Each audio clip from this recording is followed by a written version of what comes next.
Did you know someone has already rolled a town plot on the Font of Memory? Towns are the second largest and most coveted land plots you could possibly get your hands on. So in this video, I'm going to teach you exactly what the pros are doing to earn massive amounts of mana so they can optimize their chances of winning a land plot just from playing during this open beta. By the way, if you haven't started playing Forgotten Runiverse yet, you are missing out. The game is extremely fun, charming, and nostalgic, and the grind goes by super fast, especially when you're playing with a group. Alright, so if you want to be doing temple runs that earn you almost 400 mana, then you're going to want to familiarize yourself with the Witch of the Wild dungeon quest. This can be found and accessed at the windmill in the very center of the world map. This dungeon is where you'll find the recipes for some of the best gear in the game, and defeating the many bosses will always net you a good amount of resources. But there is a secret that will allow you to farm all the materials you want as long as you've got the time.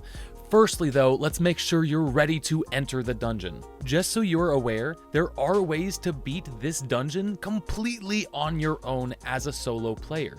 But for the purposes of this video, you're definitely going to want to be in a party of 4. Make sure you are wearing your best equipment, and as for spells, my fellow content creator Logic put together this awesome guide. As long as all 4 players on your party are following this guide, you're going to do just fine through this dungeon. When you first enter the dungeon, you'll have to speak with the old man. He'll offer you the ability to go down 3 different paths. Each path will lead to a different boss, and you only need to beat 2 of them. But each different boss has a very specific legendary item that it will drop. So even if you find a comfortable path while running this dungeon, you might want to switch it up every once in a while until you get the full set of legendary gear. After defeating 2 out of 3 bosses, the old man will then teleport you to the final zone. This is where the secret comes in. There is an optional boss in this room.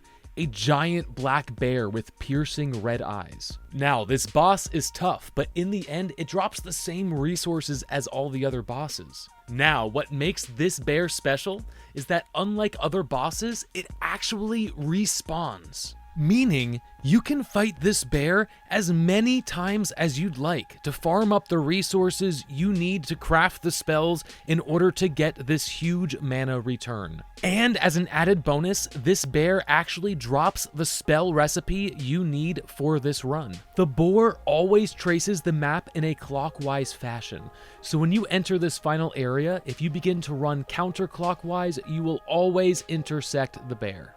Now, very important to keep in mind, if your party dies or you lose connection while in this dungeon, you will lose all the resources you have gathered. So you're going to want to complete the dungeon before too long, because the longer you wait, the more you risk. When you've got enough resources, you can return to the workshop in order to craft the spell.